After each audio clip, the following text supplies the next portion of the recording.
please just hire the most qualified people to do the job? Because kids can't even freaking read. And we're having a discussion about like, is the double-blind hiring process increasing diversity when the person who's implementing this policy isn't even following it and deciding to hire her friends instead? Yeah, 100%. Ridiculous, ridiculous. If you didn't have the...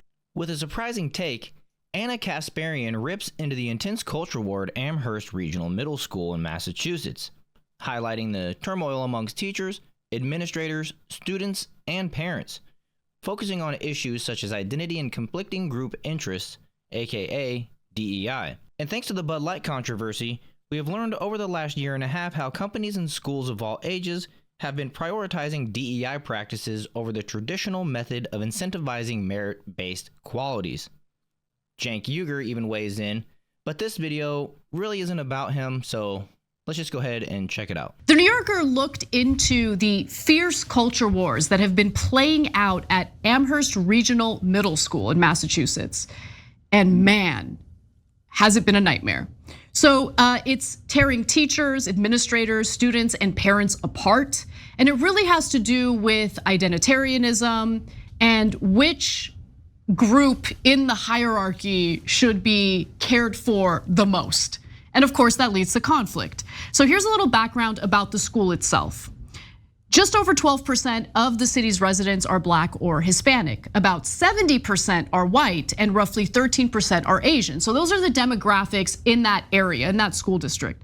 But the public school district is more racially diverse than the wider community. About a quarter of students are Black or Hispanic, in part because of the number of white and Asian families that opt for private or charter schools. So the white and Asian students are going to private or charter schools, they're focusing on academics. Then you look at this public school and they're riddled with culture war nonsense. Okay, and because of that culture war nonsense, you have various groups basically at war with one another because their interests are in conflict with one another. So, and I should note that this is a very liberal area of the country. And so, go ahead, Jake. There's identity politics that is played on the left. And this story is a really interesting intersection where those identity politics clash. Yes. And then people don't know what to do because they're making decisions not based on logic or facts, but based on identity. And that's what gets to the absurdity of sometimes the extreme left and what it has resulted in. Unfortunately, this is an excellent example of it. So around 2014, a gentleman by the name of Michael Morris became assistant superintendent, and he decided to introduce a new administrative role at this school, okay? The assistant superintendent of diversity, equity, and human resources. So in 2017, he ends up hiring a woman by the name of Doreen Cunningham, who is Black, for the role. Under Cunningham, Amherst instituted a two-step hiring process that was actually meant to increase diversity among workers at this middle school. Okay, that was the whole point. It was like a double-blind hiring process. One committee would choose candidates and another asked the applicants a uniform set of questions. Resumes were not reviewed ahead of time as part of this hiring process. And the two committees did not communicate with one another about the applicants that they were reviewing and considering for positions within the school. Now, to Cunningham's credit, this did in fact increase diversity within the school. So Cunningham said that she trained everyone, anyone who was going to be part of the committees was trained to look at their bias. Multiple district employees told me that Cunningham often screened the candidates herself, though, and made final decisions, even overruling principals at times.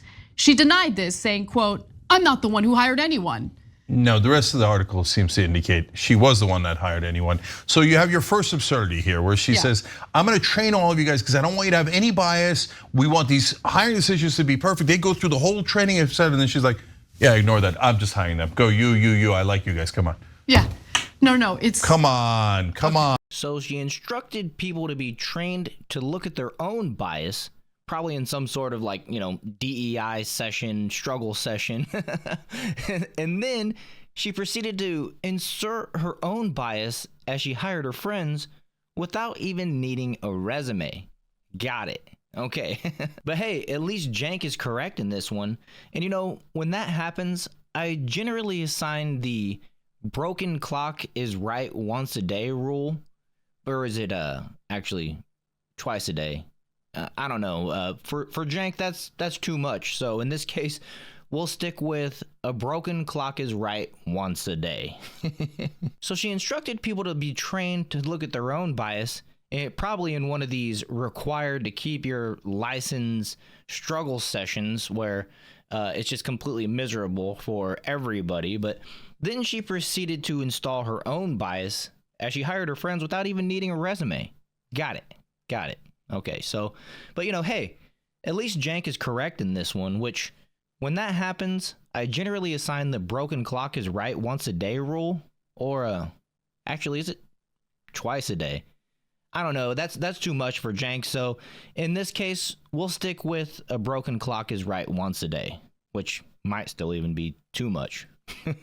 Yeah, so I was gonna get to the but, right? So on the one hand, you can't be horrified by their religious beliefs, etc. You don't get to say, hey, I wanna hire you, but I want you to act white, okay? On the other hand, if you're in that community, I respect your religion, but you don't get to bring it into the school. That's not how it works, that's unconstitutional, and it's not fair to the students that aren't Christian. And in this case, it's super unfair to the trans students who don't need you talking about stigmata and all that nonsense. So you don't get to say, hey, I'm black or Latino, and hence I'm going to bring the religion into the school. No, but You're a lot not of allowed times- to do that. It's that simple. Yeah, but a lot of times white liberals have trouble because they're generally, sometimes they're patronizing. And so they're like, ooh, what do we say to them? Just talk honestly with them. White liberals have trouble because for the most part, they tend to be pretty privileged, okay, pretty well-to-do, okay, and are hyper-focused on the culture war stuff, which is typically driven by their unending guilt. So just be a freaking human being.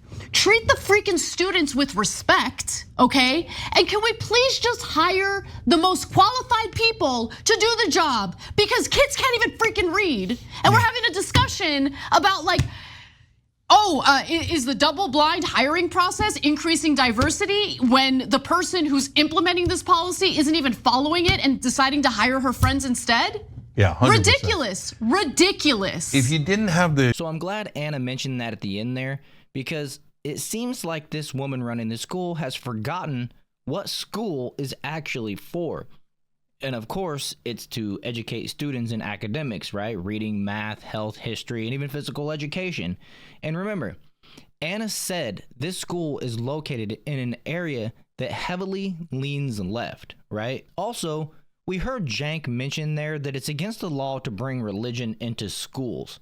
The law separating church from state is misinterpreted by these woke pundits, in my opinion, and it's actually written and designed to keep the state out of the church. And also, in my opinion, has been abused by the Democrats to keep and punish teachers and coaches from praying with their students like we've seen time and time again. So to sum up this story, do everything you can to homeschool your children and control the things that they're being taught, and also to protect them from being exposed to all the evil that comes from public schools. And I hate to say it like that because, I went to public school, but, public school back then is not what it is today, okay? And, just protect them from whether it be the woke teachers with rainbow-colored hair that hang BLM flags in their classroom. They want to focus on their pronouns rather than actually teaching your kid how to read, or from the kid whose parents basically allow them to see the things and speak however they want that can then expose your children to the things that basically steal their innocence, right? And so with that, I'm going to wrap this video up. I hope you enjoyed it, and if you did, make sure to hit that like button, subscribe to the channel, share this video. Thank you for watching, and I'll see you in the next one.